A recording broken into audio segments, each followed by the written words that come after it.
Le problème n'est pas tant de savoir si d'autres civilisations ont pratiqué l'esclavage, parce que d'autres populations l'ont fait. On le sait, ça.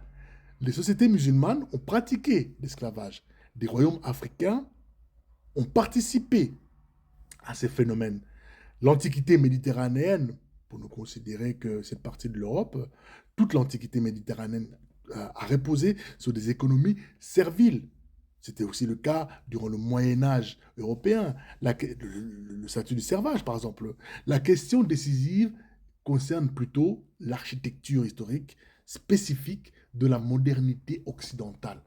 Et c'est cette singularité que certains discours contemporains cherchent à dissoudre dans une forme d'universalisme de mauvais aloi. Dans l'Antiquité, par exemple, l'esclavage était presque c'était quelque chose d'universel.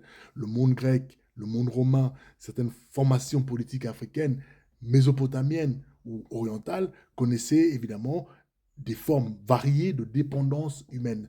Je préfère parler de dépendance humaine.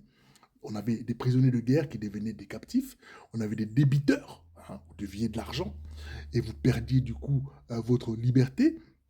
Vous avez des populations qui étaient vaincues et qui étaient absorbées dans des structures serviles. Et l'idée même d'une forme d'abolition universelle de l'esclavage demeurait pratiquement impensable. C'était vraiment un angle mort. L'ancienne Égypte elle-même, qui est souvent idéalisée aujourd'hui dans certains imaginaires populaires, connaissait des formes complexes de dépendance, il faut le dire. Les captifs de guerre, par exemple, qui étaient issus des différentes campagnes du nouvel empire égyptien, eh bien, étaient redistribués au temple, aux domaines royaux ou alors à l'administration. Les sociétés pharaoniques pratiquaient les corvées obligatoires, les mobilisations forcées, et il y avait aussi d'autres formes de servitude, comme vous pouvez le deviner. L'Égypte antique, évidemment, ne correspond pas exactement au modèle esclavagiste plantationnaire moderne dont l'archétype ou dont le premier modèle a été expérimenté dans les côtes, enfin aux abords de l'Angola, à Sao Tomé et Principe, n'est-ce pas?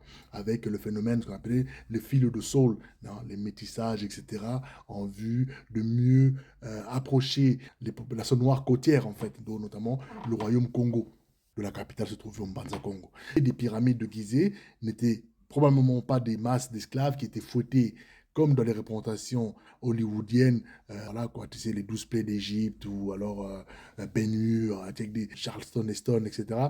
Mais effectivement, il y avait l'existence de ces dépendances coercitives qui est incontestable.